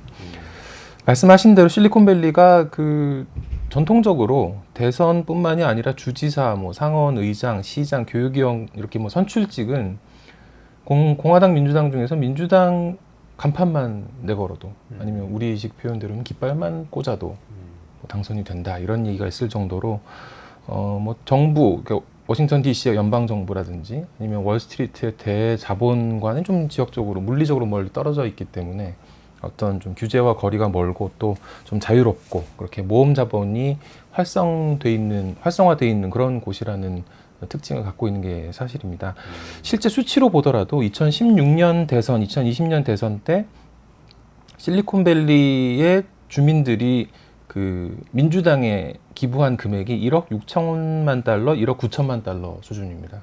그런데 2020년 트럼프 쪽에 기부된 금액은 2,200만 달러였어요. 한 아이고. 9분의 1, 8분의 1 이 정도 수준 거죠. 네. 그런데 이제 이번에 선거에서는 이제 트럼프 지지세가 확산하는 상황에서 이 민주당 후보로 거의 확실시 되던 공식 확정되지는 않았지만 확실시 되던 바이든 대통령에 대해서 직접적으로 지지는 못하고 다만 트럼프는 안 된다. 트럼프는 반대한다라는 형태의 여론이 형성되는 수준에 그쳤던 게 실리콘밸리 현실이었습니다. 바이든이 사퇴하기 전까지. 네네. 최근에 이제 그 바이든을 위해서 개최한 그 펀드레이징 행사, 모금 행사가 있었는데 여기서도 바이든의 기술 관련 정책을 홍보하거나 뭐 이걸 통해서 우리가 지지해줘야 된다 이런 분위기가 아니라 트럼프가 잘못된 사람이다라는 걸 이야기하는 식으로 이 기금 모금 행사를 진행을 했다고 합니다. 또 이제 뭐 테크 기업인들의 발언 같은 걸 보더라도 이게 그 바이든에 대해서 긍정적인 얘기보다는 트럼프가 민주주의와 이 법치에 대해서 위험하다라는 관점에서 계속 발언을 쏟아내면서 트럼프는 안 된다. 그렇기 때문에 민주당이 바이든이 돼야 된다. 이런 얘기를 하는 분위기였는데 아시다시피 이제 지난 그 TV 토론이 결정적인 계기가 됐지 않습니까? 네네. 이게 바이든 후보가 안 되겠다라는 이야기가 퍼지는 결정적인 계기였는데 그 이후로는 이런 얘기도 못하는 상황이 됐던 거예요. 아, 그러다가 이제 이번에 바이든이 사퇴를 했더니 네. 지금 뭐 미국 언론에서 계속 쏟아지고 있는 기사인데 실리콘밸리가 환호를 하고 있다. 활력을 아. 되찾고 있다. 어, 드디어 바이든이 안 나오게 돼서 바이든이 안 나오니까 드디어 이제 민주당이 돼야 된다는 얘기를 강력하게 주장할 수 있는 현실이 됐고 근거가 생겼다. 이런 분위기가 됐다는 겁니다. 아, 그 실제로 그 실리콘밸리에 그 인도계 인구가 상당수 있지 않습니까? 그렇죠. 네. 카말라 해리스가 또 인도계 흑인 그렇죠. 혼혈이다 보니까 거기에 또 환호하는 분위기도 생기고 또 뉴욕타임스 기사를 보니까 실리콘밸리 기업인들의 이야기를 보면 우리는 누군가를 중심으로 흥분하고 결집할 기회가 있다. 신에게 감사하다. 뭐 이런 메시지들이 이 실리콘밸리 기업인들 사이에서 문자 메시지가 계속 오가는 그런 분위기라고 합니다. 결국 뭐 분위기가 좀 바뀌고 있는 그런 상황이라고 봐야겠죠. 해리스를 결집하고 있는 거예요? 그러면? 아직 뭐 해리스가 확정된 게 아니니까 네네네. 확정되기까지는 뭐 누구로 결집이 됐다라고 이야기하기는 좀 어렵겠습니다만 어쨌든 민주당을 지지한다. 트럼프에 반대한다 말고 민주당에 지지한다는 목소리가 확산할 수 있는 그런 계기가 됐다는 거죠. 미국의 실리콘밸리 메인스트림이잖아요. 근데 이 미국의 메인스트림, 미국 민주당도 메인스트림인 것 같아요. 공화당보다. 그렇게 생각하면 미국의 이 주류 세력의 결집력은 대단한 것 같아요. 정말 바이든 대통령 사퇴 선언하자마자 정말 지금 이틀밖에 안 지났는데 이틀 만에 이렇게 수많은 기사가 쏟아지면서 환호를 했다느니 모금이 잘 된다는 이런 분위기를 형성해서 해리스를 쫙 몰아가는 것 같은 느낌도 드는데 근데 사실은 그 직전에는 트럼프 총격 이후에 네. 결정적으로 일론 머스크가 X에다가 트럼프 지지한다? 서포트라는 표현을 써서 그래서 일론 머스크? 테슬라 일론 머스크는 전기차 만드는 사람인데 트럼프는 전기차 기후변화 대응 이런 거 싫어하는 사람인데도 불구하고 이 사람이 지지할 정도면 실리콘밸리가 다 넘어간 거 아니냐 바뀐 거 아니냐 이런 생각 많이 했었거든요. 그렇죠. 트럼프에 대한 그런 분위기 때문에 실리콘밸리에서도 그런 얘기가 나옵니다. 이게 한 10년, 20년 동안 계속 민주당 지지하고 실리콘밸리 전체가 그 미국식 표현으로는 그냥 당원이라고 표현하잖아요. 지지자도 당원이라고 그냥 표현하잖아요. 그러니까 민주당 지지자 그룹이었는데 이게 이제 아니게 됐다는 얘기를 실리콘밸리에서도 하고는 있습니다. 머스크가 아까 말씀하신 대로 그 트럼프의 총격 직후에 그 전적으로 지지하고 그다음에 빨리 회복했으면 좋겠다라는 이 메시지를 보내면서 또 매달 4,500만 달러였나요? 한 600억 원 되는 금액을 달마다 공화당에 매달. 기부하겠다 뭐 이런 얘기를 했었죠. 그러다 보니까 지난주까지만 해도 그 바이든 사퇴 전까지만 해도 실리콘밸리가 넘어갔나 하는 그런 이야기가 계속 나오고 있었습니다. 그럴 만한 상황들이 계속 있었거든요. 소개를 드리면은 그 벤처 캐피탈이죠. 앤드리슨 호로위츠의 창립자 두 사람이죠. 마크 앤드리슨하고 벤 호로위츠가 트럼프는 스타트업의 최고의 후보다. 실리콘밸리의 유명한 VC 벤처 캐피탈인데 그러면서 수백만 달러 기부하겠다 이런 뜻을 밝혔고 또 그 머스크하고 같이 페이팔 공동 창립했던 데이비드 sak스 이 사람도 이제 유명한 벤처 캐피탈인데 X 계정에다가 트럼프 지지한 테크 기업인들을 쭉 쓰면서 여기 물이 너무 좋아. 오세요. 다 오세요. 이런 메시지를 보내기도 했습니다.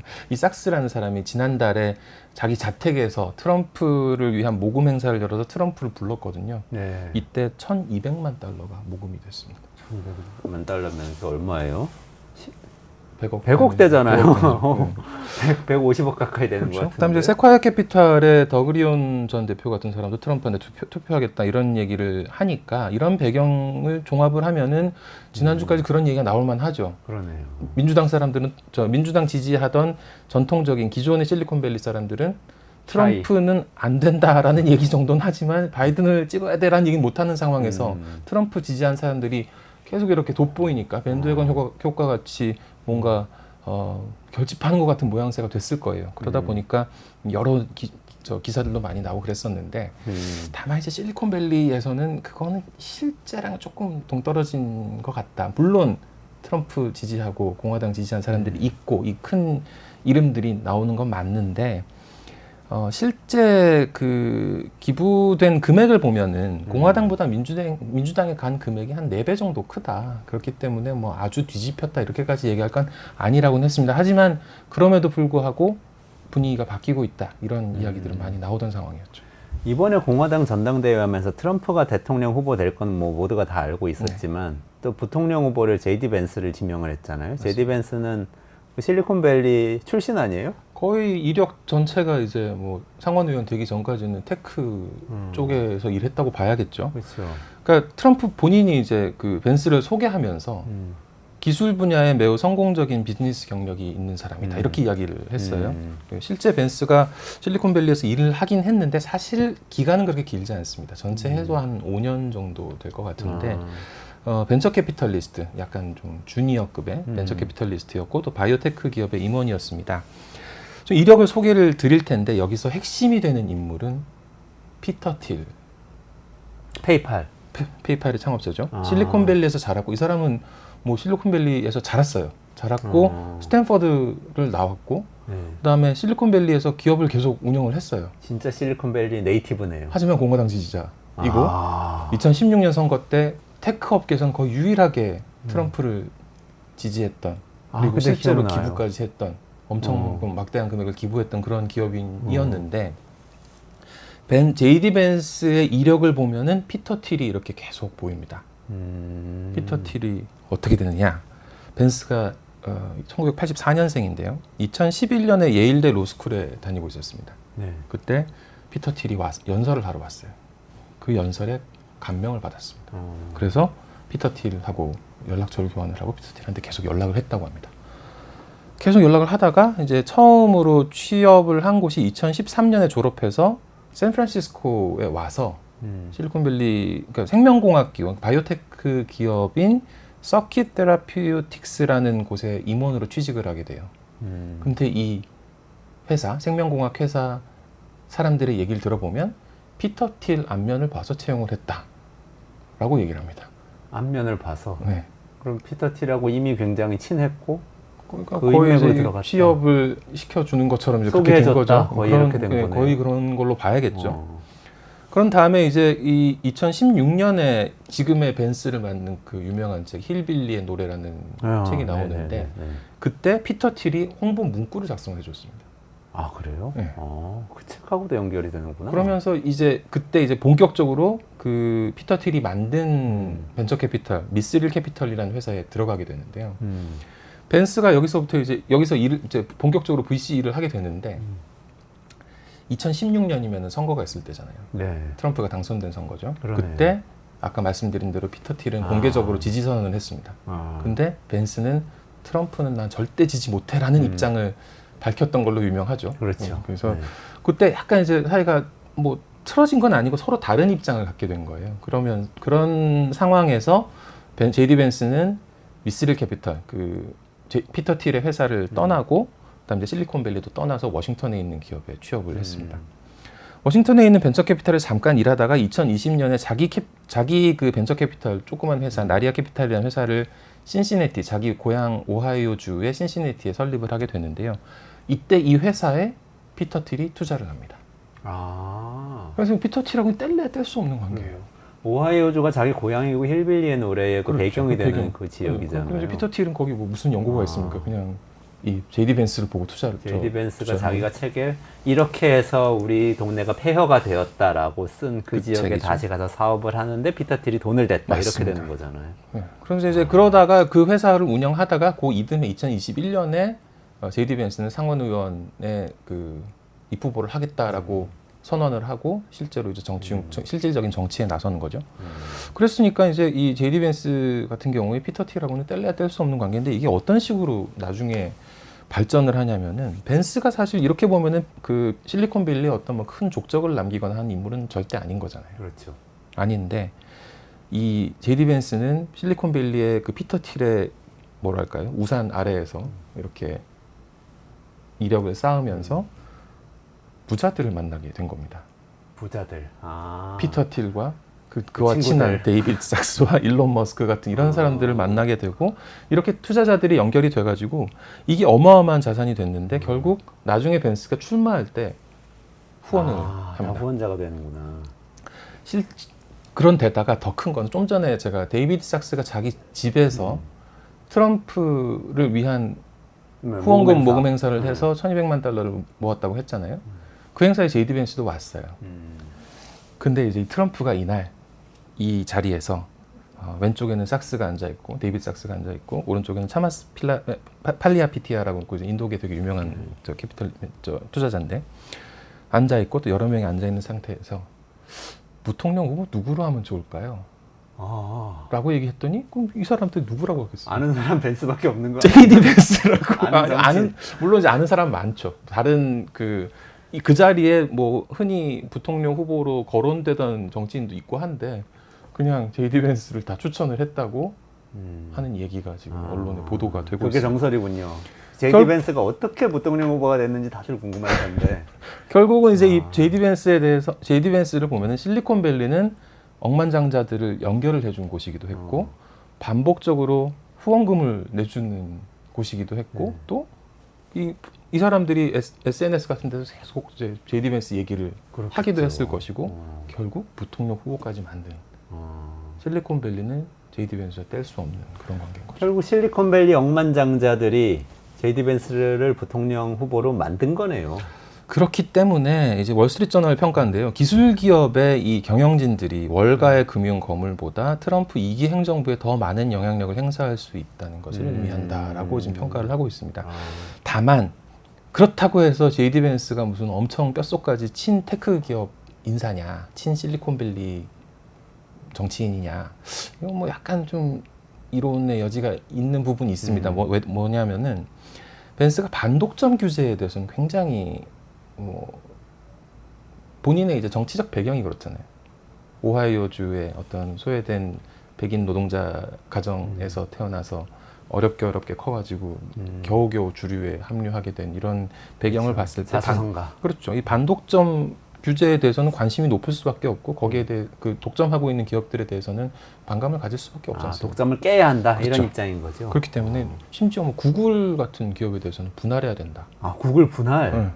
그거 세다. 그 바이든 행정부 때 공정거래위원장 했던 그 32살짜리 리나 장관, 칸. 리나 칸. 그 주장했던 거잖아요. 그분이. 리나 칸이 그런 주장을 했고 거기에 정치인들이 일부 동조를 하면서 보수적이다라고 하는 그 영어 형용사가 컨서버티브지 않습니까? 근데 리나 칸의 칸 이름을 따서 칸서버티브라는 단어가 있습니다. 그래서 이제 칸 보수주의자라고 할 때 대표적인 인물이 바로 또 제이디 벤스이기도 합니다. 리나 칸의 주장은 보수 정치인들도 꽤 동조를 그런 셈이죠. 하기도 했다는 얘기네요. 근데 거기에서 핵심적인 눈에 띄는 인물이 맞습니다. 제이디 벤스였고. 그렇죠.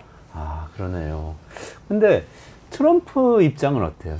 트럼프 입장도 테크 기업들에 대해서 뭔가 정리되어 있는 게 있어요? 유명하지 않습니까? 뭐 계속 싸웠죠, 사실. 그래서 계속 좌파라고 공격하고. 그렇죠. 구글, 메타 같은 데 대해서는 저 민주당 지지 성향이고 저 독점하고 있고 깨부셔야 되고 뭐 이런 편파적이다 이런 얘기 많이 했었는데 그러다가 뭐 계정 정지 먹고 이랬지 않습니까? 네네. 그러니까 이게 대표적인 사례가 이제 메타와의 악연일 텐데 2020년에 메타의 마크 저커버그가 트럼프가 그 페이스북에 쓴 게시물에 대해서 분열적이고 선동적인 발언이고 뭐 충격적이고 역겹다 막 이런 표현을 한 적이 있어요. 그랬더니 이제 트럼프가 막 반발을 했었죠. 2021년에는 메타에서 결국 트럼프 계정을 2년 동안 정지시키는 조치를 내리기도 했습니다. 그러면서 또 뭐 보수 성향의 SNS가 나오고 막 그랬었죠. 팔러라는 뭐 그런 회사가 검열 안 한다라고 주장했던 그런 플랫폼이 생기기도 했었는데 그러면서 이제 트럼프 같은 경우에 최근에는 내가 만약 대통령 되면은 저커버그는 감옥에 집어넣을 거야 뭐 이런 얘기도 해요. 그러면 이제 그 트럼프와 실리콘밸리의 관계는 뭐 어떤지 상상할 수 있을 것 같고 막 심지어 아까 말씀하신 대로 저 일론 머스크 같은 경우에 지금 막대한 금액을 기부하겠다고 하고 있는데도 전기차에 대해서는 지원을 끊겠다는 게 지금 트럼프 입장이지 않습니까? 그래서 실리콘밸리와의 접점은 만약에 트럼프가 당선이 된다면 트럼프가 아니라 이제 벤스가 될 가능성이 높아 보이죠. 그런 면에서. 접점은 벤스가 될 가능성이 높다. 근데 전기차 문제는 또 이런 얘기도 있더라고요. 테슬라 일론 머스크는 사실은 보조금을 원하지 않는데요. 보조금이 없으면 경쟁사들이 테슬라보다 불리해질 것이기 때문에 테슬라는 상대적으로 싸게 좋은 차를 공급할 수 있고 뭐 이런 선두주자니까 이런 것도 있긴 전기차 하더라고요. 구매자가 한 70%가 민주당 성향이라고 해요. 그랬는데 이제 이번에 또 머스크가 트럼프 지지 선언을 하면서 테슬라에 대한 구매 의향이 지금 낮아지고 있다 뭐 이런 얘기도. 그게 또 영향을 미치고 정치하고 경제하고 뗄래야 뗄 수가 없어요. 그러면 여기서 이 시점에서 궁금해지는 거, 카말라 해리스 네. 이제 뭐 민주당 대선 후보가 될 것 같은데 그렇죠. 이분은 이 테크 산업이나 실리콘밸리하고는 어떤 관계일까요? 캘리포니아 출신이잖아요. 캘리포니아 오클랜드 출신이고 또 상원 의원이 되기 전까지는 샌프란시스코에서 지방 검사를 했었고 캘리포니아 주 법무장관을 했었죠. 그래서 이제 캘리포니아 사람이고 그랬는데 검사 시절에 이제 뭐 2012년에 이베이를 고소를 하면서 그때 이제 뭐 경쟁사 직원 스카우트 문제 가지고 법적으로 문제 제기를 하면서 결국 이제 합의금을 내도록 사실상의 벌금을 내도록 한 뭐 그런 결정이 나온 적이 있었고 그 SNS 상에서 불법적으로 유통되는 그 포르노그래피 유통에 대해서 이거를 금지시켜야 된다는 입장에서 이 테크 기업들을 접촉하는 그리고 캠페인을 전개하는 것으로 법무장관 시절에 좀 명성을 얻기도 했었습니다. 하지만 또 일각에서는 그 검사 시절에 이 거대 테크 기업들이 캘리포니아에서 성장할 때 제대로 견제하지 못했다라는 지적도 있습니다. 그럼 반대로 나쁜 사회는 아니다라고 할 수도 있겠죠. 그래서 이렇게 듣고 보니까 명확하게 뭔가 선명하지가 않다 이런 느낌이 드는데. 그런 면도 있습니다. 그리고 근데 이제 워낙에 캘리포니아에 오래 있었고 하다 보니까 아는 사람도 많고 또 이제 많다. 그 주요 벤처 캐피털 중에 이 해리스의 초기 정치 행보에 자금을 보탰던 인물들도 많고 이번에도 이제 바이든이 사퇴하자마자 링크드인 창립자 리드 호프만이라는 사람이 바로 좀 해리스 지지 선언을 하는 뭐 이런 모습도 있었거든요. 그러면 이제 뭐 워낙에 실리콘밸리가 민주당의 뭐 약간은 금이 같지만 아성 같은 지역이었기 때문에 뭐 불리하다라고는 할 수는 없을 것 같습니다. 근데 바이든은 왜 그렇게 인심을 잃은 거예요? 바이든이 아까 말씀하신 이제 리나칸처럼 좀 이제 리나칸이 1989년생인데요. 임명 받았을 때 2021년이었나요? 그러면은 굉장히 어릴 때 그때가 32살이라고 그렇죠. 나왔어요, 언론에. 32살에 이제 32살에 장관급 인사가 된 거죠. 맞습니다. 우리나라 공정거래위원장. 공정거래위원장 격인 그 연방거래위원회 FTC 위원장이 됐는데 이 리나칸이 사실 반독점의 화신이지 않습니까? 박사 논문이었나요? 그 아마존 반독점의 역설이라는 논문이 굉장히 화제가 되면서 하버드에서. 그렇죠. 명성을 얻었고 그걸로 그 자리까지 간 거였고 실제로 이제 재임하면서도 뭐 반독점 그러니까 빅테크 규제 법안 같은 걸 계속 추진을 하고 소송도 엄청 진행을 하고 하면서 사실 뭐 많은 불만을 얻었었죠. 빅테크 기업들로부터. 그러다 보니까 이제 바이든 행정부가 똑같은 그런 인상으로 규정될 수밖에 없었던 면이 있었고 섹터별로 보더라도 암호화폐, AI 뭐 이런 영역에서 규제가 좀 강하다라는 인상을 남긴 건 또 사실인 것 같습니다. 바이든 행정부가. 그러다 보니까 아무래도 이미지가 좋지 않았을 수밖에 없고 안드레센 호로위츠의 두 창업자가 아까 이제 트럼프를 공개적으로 지지했다고 말씀을 드렸는데 이 사람들이 얘기하는 거는 세제 개편 문제에 대해서 굉장히 불만을 표시를 하고 있습니다. 그러니까 지난해 그 세제 개편안을 발표를 하면서 이건 뭐 실제로 시행된 건 아닌데 1억 달러 이상 부자한테 미실현 자본이득을 포함해서 모든 소득의 연 25%의 세율을 부과하는 뭐 굉장히 높은 세금인데 이거를 방안을 추진을 한 거죠. 이게 이제 뭐 실리콘밸리에 성공한 기업들 같은 경우에 사실 다 지분으로 갖고 있고 이걸 무슨 현금화하지 않은 상태인 경우가 많은데 그럼에도 불구하고 이거를 과세를 하겠다고 하니까 테크 기업들로부터는 불만이 나올 수밖에 없었던 부유세인가요? 부유세라고 볼 수 있는 거죠. 어쨌든 뭐 이 예산안이 뭐 실현이 된 건 아니고 논의가 뭐 돼야 되는 이제 그 의회 입장에서는 이거를 그냥 뭐 참고사항 정도로 받아들이는 건데 어쨌든 뭐 그런 면에서 실리콘밸리로부터 많은 점수를 깎아 먹었던 걸로 봐야 될 것 같습니다. 그렇군요. 딱 정리가 되네요. 트럼프는 계속 반테크 발언을 이어가면서 또 한편으로는 제이디 벤스라는 실리콘밸리에 끈이 많은 또 실리콘밸리의 후원을 받은 정치인을 잘 영입해서 부통령 후보로 세우고 그 네트워크를 활용해서 모금을 하고 이렇게 좀 판을 끌고 가려고 하는 것 같고, 카말라 해리스는 어찌됐건 간에 바이든 행정부의 유산을 물려받게 되겠는데요. 아무래도 그렇겠죠. 네. 근데 또 이제 카말라 해리스가 아까 들어오기 직전에 나온 속보에서 그 대의원 과반수 지지를 확보를 했다 이런 속보가 있던데, 네. 그럼 이제 중요한 거는 부통령 후보로 누구를 지명할 거냐 문제가 될 텐데, 그러면은 이 부통령 후보가 되는 사람이 갖는 상징성 이런 게 또 뭐 여러 산업에 어떤 영향을 줄 것이고 어떤 의미를 갖는지에 대해서 이야기가 많이 나올 것으로 생각해야 될 것 같습니다. 저는 트럼프 처음에 당선됐을 때 애플의 팀 쿡 CEO가 당시에 직원들한테 이메일 보내가지고 이런 얘기 했다고 그러는데, 팀 쿡이 성소수자잖아요. 소수자들을 억압하는 이런 대통령이 들어왔기 때문에 우리의 이 자행성이 굉장히 해쳐질 건데 이 시기를 우리가 잘 견뎌내자, 뭐 이런 취지의 메일을 보내면서 독려를 했었다는 그런 생각을 해보면은, 지금 어떻게 보면은 실리콘밸리의 트럼프 지지라는 건 경천동지할 일에 가깝거든요. 또 이제 해리스라는 대안이 등장한다면 이 사람은 정말 유색인종에다가 이 소수자의 상징 같은 여성에다가 이런 사람인데, 그런 대비가 되는데 앞으로 어떻게 될지. 특히 이제 실리콘밸리 억만장자들은 이제 더 이상 벤처기업가가 아니잖아요. 세계를 쥐고 흔든 이 부자들이기 때문에 그 돈이 어느 후보를 지지할지에 따라서 미국의 운명, 또 우리의 운명까지 결정된다고 생각하니까 흥미롭기도 하고 좀 씁쓸하기도 하고 그러네요. 결국 어디로 갈 것 같으세요? 해리스와 트럼프 중에서 실리콘밸리 힘 어디를 향한다? 지켜보시죠. 지켜보겠습니다.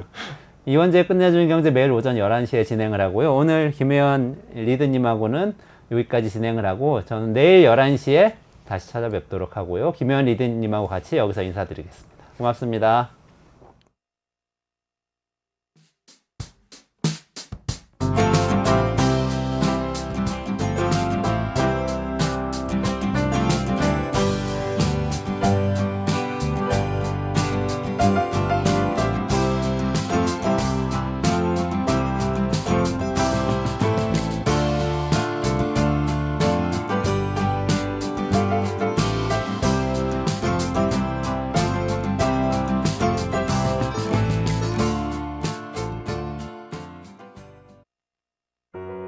우리아이 재단에서 뜻을 함께할 정기 후원자분들을 기다립니다. 우리아이 재단은 한반도 어린이를 위한 재단입니다. 배고픈 어린이들에게 영양 가득한 국수를 보내고, 영유아 자폐 조기검사 지원, 베이비박스의 이유식 정기 배달, 중증장애 미취학 아동들을 지원하고 있습니다. 따뜻한 손길을 이어주는 분들께 우리아이 팔찌와 감사 선물을 드립니다. 지속적인 지원을 통해 더 많은 어린이들에게 도움을 줄 수 있도록 정기 후원자가 되어주세요. 후원 문의 02-2128-3344, 2128-3344